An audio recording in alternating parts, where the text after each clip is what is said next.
Ce qu'il faut retenir, c'est qu'en comprenant comment fonctionne ce super ordinateur que tu peux avoir dans la tête, tu peux optimiser tes stratégies d'apprentissage, améliorer ta capacité à gérer le stress, par exemple à prendre des décisions, et aussi apprendre des nouvelles choses qui vont être passionnantes, pertinentes et qui vont t'intéresser.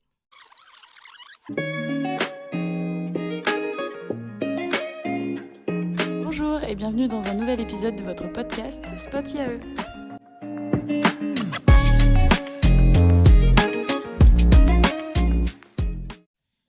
Bonjour à tous et bienvenue dans un nouvel épisode de votre podcast Spot IAE. Aujourd'hui, on se retrouve pour parler d'un sujet informatif sur le cerveau humain et c'est Emma. Bonjour Coucou. Emma. Comment ça va ? Ça va et toi? Très très bien. Aujourd'hui, on va parler donc du cerveau humain pendant quelques minutes sur des informations, des petits tips qu'on a trouvés, qu'on a recherchés et on espère que ça vous plaira. Alors, du coup, Emma, est-ce que tu pourrais m'expliquer ce qu'est le cerveau et sa composition, par exemple ? Ouais, alors pour commencer, le cerveau, c'est un organe qui pèse à peu près 1,3 kg environ, ça dépend un peu des personnes, tout ça, et qui est composé d'environ 80% d'eau. Ce qui est pas mal. Ah ouais, 80% d'eau, c'est vraiment beaucoup.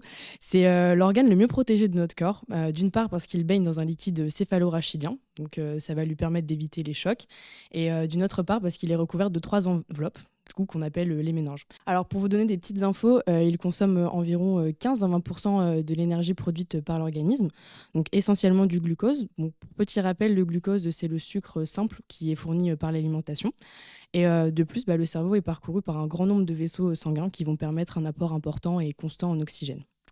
Et on dit souvent que le cerveau se décompose en deux parties, gauche et droite. Est-ce que c'est vrai ? Alors c'est totalement vrai, le cerveau est constitué de deux hémisphères, donc comme tu le disais, le droit et le gauche, qui sont réunis par le corps calleux, donc c'est-à-dire une sorte de moelle en fait que tu peux trouver entre Ok. les deux.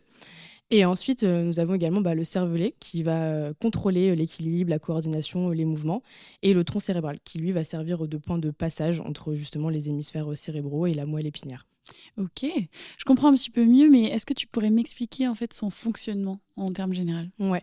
En fait, pour simplifier les choses, le cerveau humain, c'est clairement ton organe le plus puissant.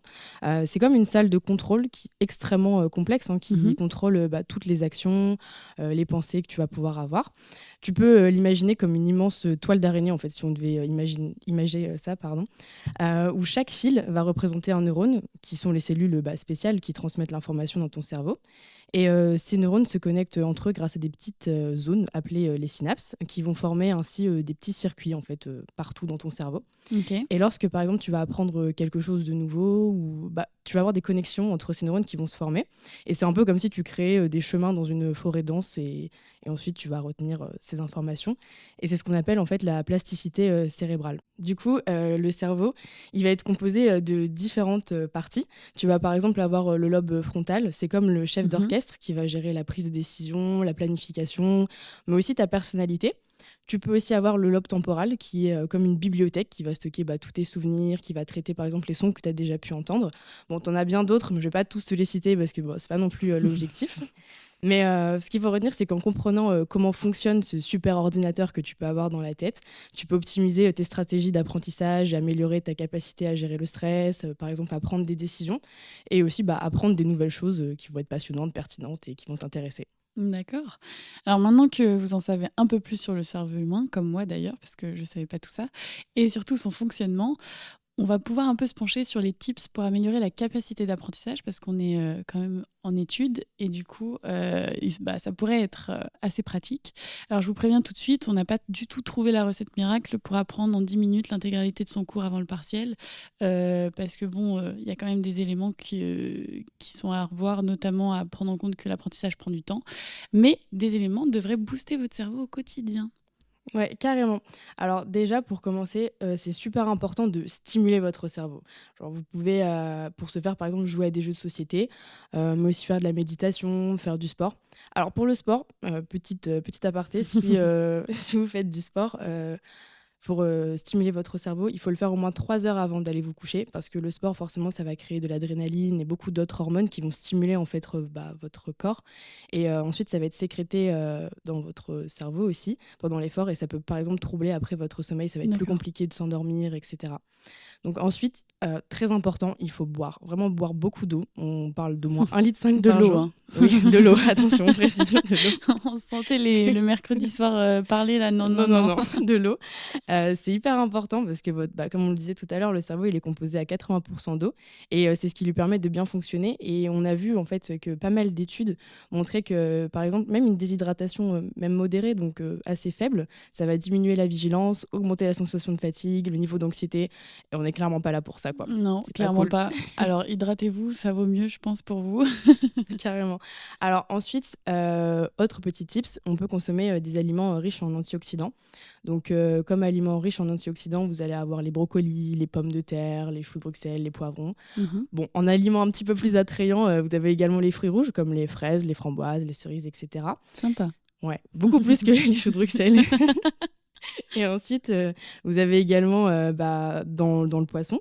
Alors bon, on s'entend, on est étudiant, le poisson c'est quelque chose qui n'est pas forcément accessible à tous, mais après une petite boîte de sardines dans le fond du panier de course, je pense que ça n'a jamais tué personne. Donc ça peut être aussi intéressant à savoir. À noter aussi que bien dormir, c'est hyper important. Alors quand on dit bien dormir, on va parler d'un endroit calme qui va permettre à votre cerveau de ne pas se focus en fait, sur les stimuli extérieurs et il va pouvoir vraiment relâcher la pression, pouvoir recréer justement des nouvelles connexions, etc. Pendant la nuit. Donc, pour vous faire un petit récap, nouveau programme, aller au sport, faire une soirée raclette, ensuite, pour bien rentabiliser le sport, manger des pommes de terre surtout, jouer à des jeux de société et enfin petite méditation avant de dormir dans une chambre bien calme. Donc là, on a parlé des petits tips qui étaient positifs, mais il y a aussi des notes négatives à prendre en compte. Le cerveau, il a 3 ennemis principaux, alors qui sont pour commencer les drogues. Bien évidemment, je peux vous Mhm. assurer que peu importe la drogue que vous prenez, ça va nuire à votre cerveau, c'est pas du tout positif ça. Ensuite, on retrouve le tabac avec toutes les substances qu'il peut contenir, qui sont chimiques et qui sont mauvaises. Et enfin, désolé les copains, mais pour votre plus grand désarroi, nous avons l'alcool. Donc je suis désolée, mais les bières Aïe, du mercredi soir et du jeudi soir, c'est pas du tout bon désolé pour votre Rowan. cerveau. Ouais. Mince, on va devoir annuler certaines soirées. Mm. Ou pas, Ou ça pas, dépend. ça dépend, ça dépend de l'état. Mais merci en tout cas pour toutes ces informations. J'espère que vous en avez appris plus, comme moi, suite à tous ces tips sur le cerveau, sur notre cerveau finalement. Est-ce que tu voudrais dire un petit mot pour la fin? Merci de nous avoir écoutés. Vous pouvez retrouver tous nos podcasts sur la chaîne Spotify de conférences. Et merci et à bientôt pour un nouveau À podcast. bientôt! Salut!